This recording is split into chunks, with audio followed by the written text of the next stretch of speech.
Hello there, America. This is your old pal, Purple Jiggly.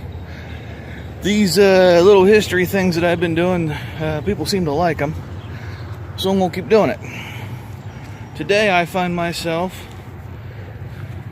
looking at the beautiful 6th Street Bridge in Zanesville, Ohio. This bridge has some pretty cool history. And I'm standing at the historical marker. Now, I had a comment on one of my videos that they would rather hear me narrate than look at me, which is cool. I understand. I've got a face for radio. So, I'm going to narrate.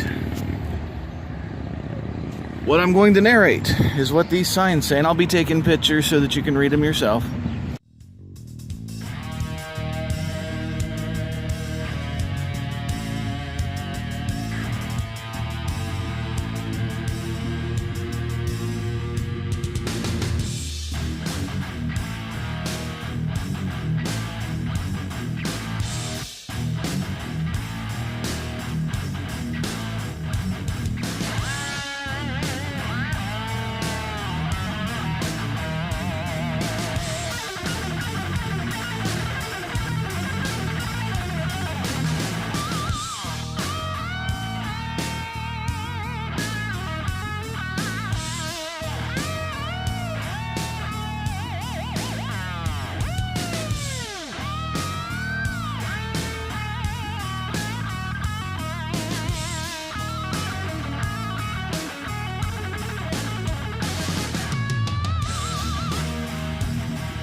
Sixth Street Bridge, 1914. James Buchanan, John C. Dolan, Alfred Kelly, Commissioners of Muskingum County, designed by Ralph H. Strait, County Engineer. J.A. Swingle Contracting Company, contractor for substructure was Childers Construction Company, contractor for substructure. There we go. Now for the biggin. The original 6th Street Bridge, constructed at a cost of $72,690, opened on December 7th, 1885. That structure consisted of 4 wrought iron through trusses, which, for those playing the home game, that's this thing. And there were 4 of them, just like the picture shows, which spanned the Muskingum River, and 1 swing truss which spanned the Muskingum River Improvement Canal, which we can't really see that from here. Well, maybe we can. Let me zoom. Just on the other side of the river, which is the water that you can see there, is a canal. Can't see it from here. Anyway, back to the sign. After only 28 years of service, it was washed away on March 26 during the peak of the disastrous 1913 flood. The stone piers and abutments were salvaged and modified to carry 6 spans totaling 752 feet in length that crossed over both the river and the canal. The bridge consisted of 4 150-foot riveted steel Warren through trusses, a 77-foot steel bascule lift, which, for those playing the home game, it's a lift at the end of the bridge over the canal that raises and lowers so that boats can use the canal.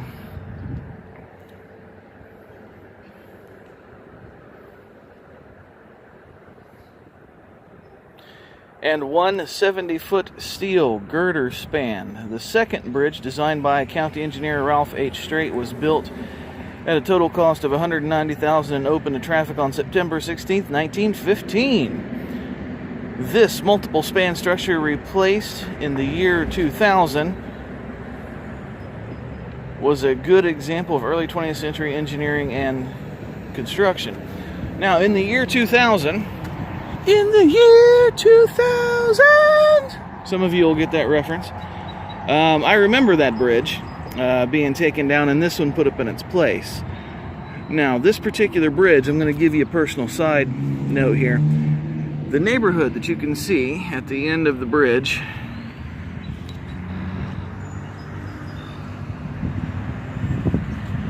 see some of them houses there?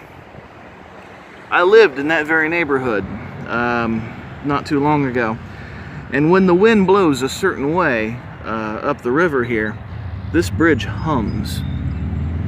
It's like a harmonica. The wind blowing through the metal on the handrails there makes a humming sound. If you've never heard it, it's a real thing. But you have to do it way late at night when there's not so many cars so that you don't have the car noise.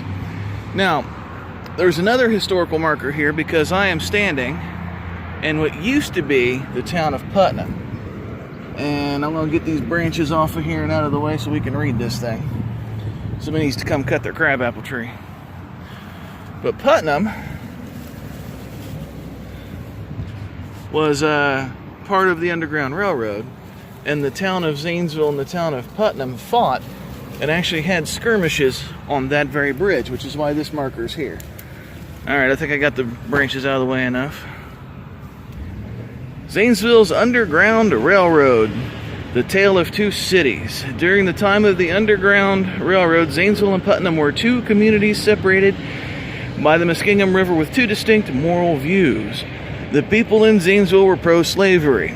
Now, the reason for that is because most of Zanesville was settled by people from, like, Virginia, where slavery was a thing. In Putnam, anti-slavery battle lines were drawn several times on the bridge that joined the two. This marker is in memory of the former slaves, Mess Johnson, first runaway to settle here, Nelson T. Gant, who became a millionaire, Joshua Simpson, who wrote Emancipation Card, George and Mammy Roots, who owned a tavern, the storekeeper in Putnam, who was an operator, and the countless others who stole up the river, hid in caves and attics, followed the stars in search of freedom, whose names we will never know. To the abolitionists of Putnam and Zanesville, the Guthries. The Guthrie house still stands. I'll do a video on it at some point. It's currently, as far as I know, private property, so I don't know how that would work. The Buckingham house still stands. The Grangers. Alright, this tree's ticking me off. Beckwith, Colonel Nye, the Reverend Beecher. That is the brother of Harriet Beecher Stowe, by the way. Dr. Kingsbury, Reverend Jackson, and Z.M. Chandler, and the other families who were listed as operators or abolitionists. The churches whose faithful members took a stand and played a part: Putnam Presbyterian, Moxahala Methodist, St. Paul, Union Baptist, Market Street Baptist, and others who believed God created all men equal. To the numerous men and women of both races who lit a candle, left food, clothes, and money out on a table or ledge, who hid them in their barns, attics, and secret corners, who guided them on to the next station. Their names and stories may never be told, but their courage remains alive in this timeless memorial, a tale of two cities, a community united as one. I'm actually kind of ticked off that they've let this tree grow over this. But anyway, I have narrated. Did you enjoy my narrator voice? The narrator voice. One more look at the bridge. Now, there's lots of other famous bridges in this town. I'll be doing more videos on them. There's